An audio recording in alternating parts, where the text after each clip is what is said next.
Are you considering or are you using LivePlan as a business planning tool? Well, I have 7 critical factors you need to be aware of when using LivePlan.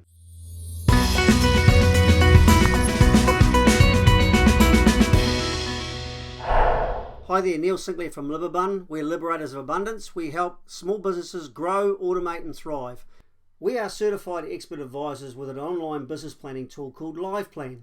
It's a fantastic business development tool and it offers you lots of synergies and lots of ways of conducting a business plan. But before you start using it, there are 7 key things you really want to consider before you launch into the business planning. The first point is, why are you developing the business plan? Now, the reason why I'm asking this question is, are you developing the plan to just raise some finance for an existing business or a new business?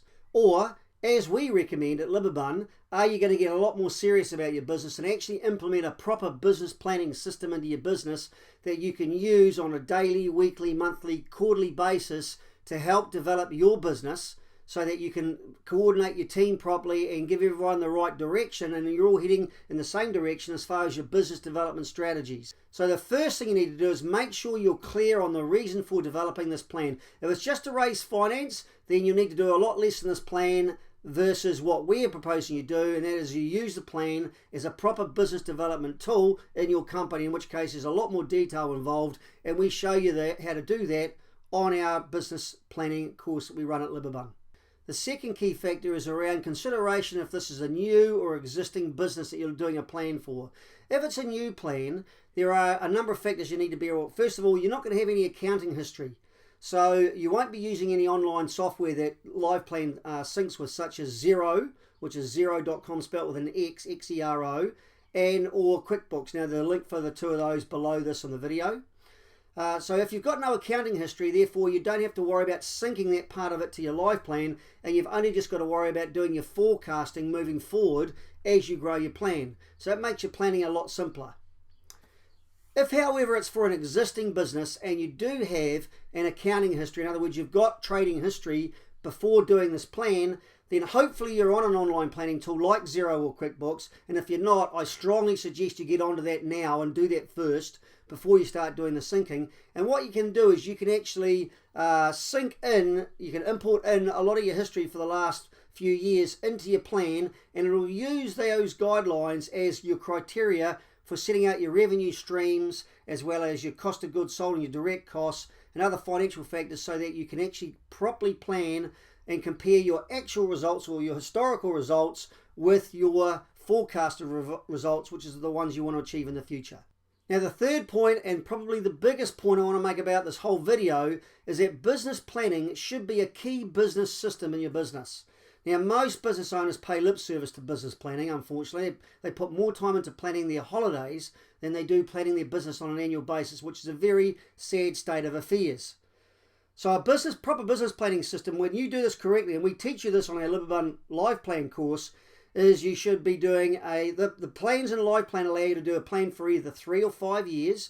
Now, just to be clear on this, anything beyond a year, you aren't really going to be doing a operational plan for those. They're really just setting goals. The exception is if you're looking to invest in some major capital expenditure, e.g. building or major plant and equipment for your business, then yeah, you will want to plan out a bit longer than a year. But if you're not spending major money on a capital expenditure, then what you'll do is you're really just going to plan for this year. And the reason for that is 2 reasons. First one is that things change so much over a year that anything beyond a year is pretty much going to be out of date, as it comes up anyway.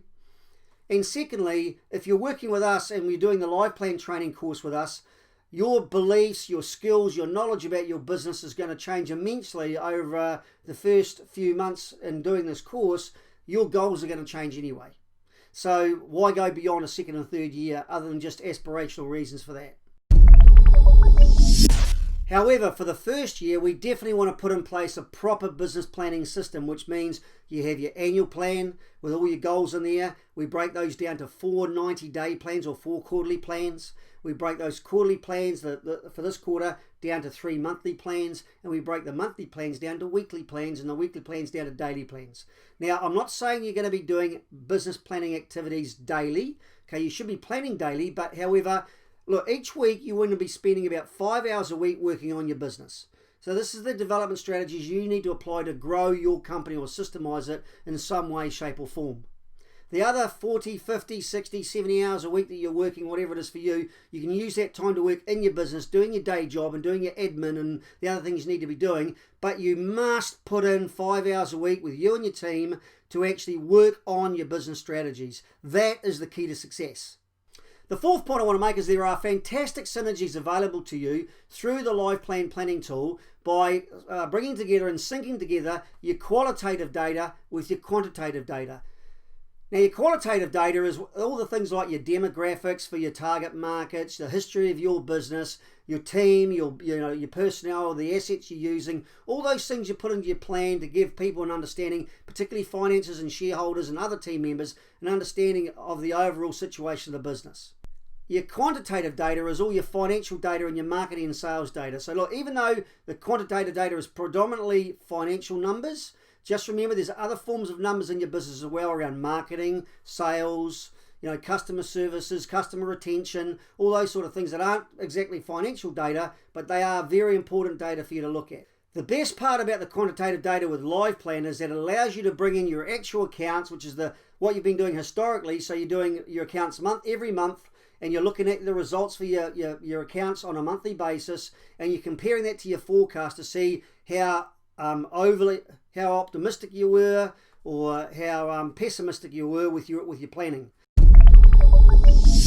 The fifth key factor here is in order to get the most from your Live Plan business plan, you need to really be able to understand your financial reports. Now, as a business owner, you need to learn how to read a profit and loss account. You need to learn how to read a cash flow report. You need to learn how to read a balance sheet. Now, I'm not saying you need to know how to put those together. Leave it up to your bookkeeper and your accountant to put the information into your accounts. The reports for the profit and loss, the cash flow statement, and your balance sheet are very easy to retrieve through Xero and QuickBooks. There's separate videos on that on my training as well as on YouTube. However, as a business owner, if you can't read a P&L and you can't read a cash flow statement, you can't read a balance sheet and understand what they mean, it's going to be difficult for you to really succeed in business. Mr. Warren Buffett, the owner of Berkshire Hathaway, says it very well. Accounting is the language of business. If you can't speak the language, it's difficult to win the game. Well, I expand that to numerical mastery because it's not just your financial numbers, it's also your marketing numbers, your sales numbers, your customer services numbers. Your business is always speaking to you historically over time. Every day it's speaking to you, offering you numbers to give you an indication of how your business is performing. The real question is, have you got your radar on? Are you collecting up those numbers and are you reviewing and reporting on them? The sixth key point I want to make here is set up key result indicators for your business. Now, in our Live Plan training, we use a number of key result indicators in the business to make sure that you are on track with what you're doing. There is a fantastic book I highly recommend any business owner reads called Key Performance Indicators. It's about working with winning KPIs. It's written by another Kiwi called David Parmenter. It's a fantastic book. You can get it on Amazon. I'll put a link for it to that in the description below. But you need to understand the difference between key performance indicators and key result indicators. Look, in a nutshell, key result indicators are the results in your business. So all your financial numbers in your business, so your monthly revenues, your cost of goods sold, your P&L, your profit levels, they're all results. You cannot directly change those because they happened.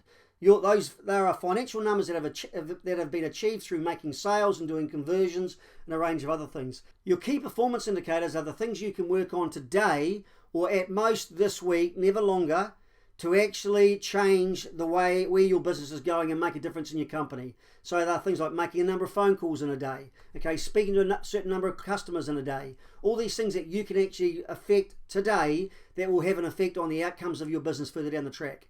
Just think about this, your financial numbers, as soon as you're looking at something that's got a financial number on it, it's got a dollar sign or a pound sign or a euro sign in front of it, that is a result indicator because it is money that is a result of some other transaction.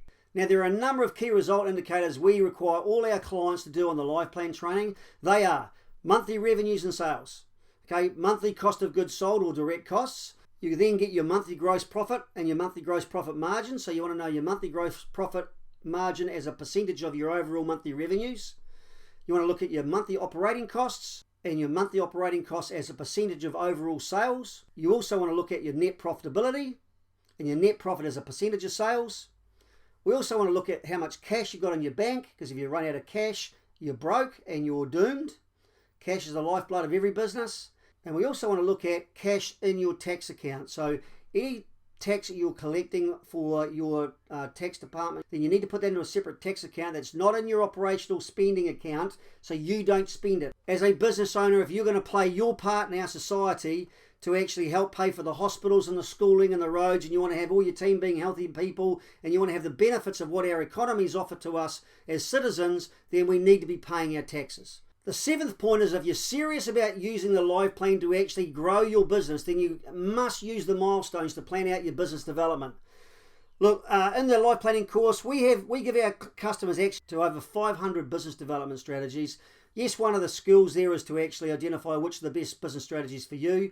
I have a separate webinar available to you about the compounding business growth formula that teaches you the formula for that. So please go and watch that on our YouTube channel as well. However, use your milestones to plan out what are those 5 hours worth of activities you're going to be doing every week in your business to work on your company.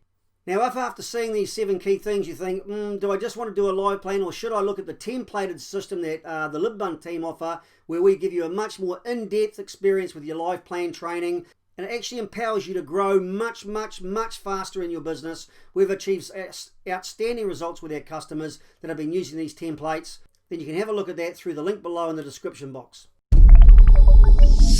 Thanks very much for watching this video. If you like what you saw today, please make sure you subscribe to the channel so you get access to and get notified when we have future releases upon the future videos. Also, give us a thumbs up below there as well on the screen. Also, please check out all the links below the video here in the description. It's particularly the links to our LibBun Lab. So there's a membership site with a whole bunch of free trainings on there for you as well. So please make sure you check those out in the links in the description as well. Also, comment below and let us know, 1, where you are, whereabouts in the world are you located, 2, what sort of business are you running or are you thinking about running, so that we can give you some tips and advice on that as well. Have a fantastic and profitable day. Why would you choose to make it anything else?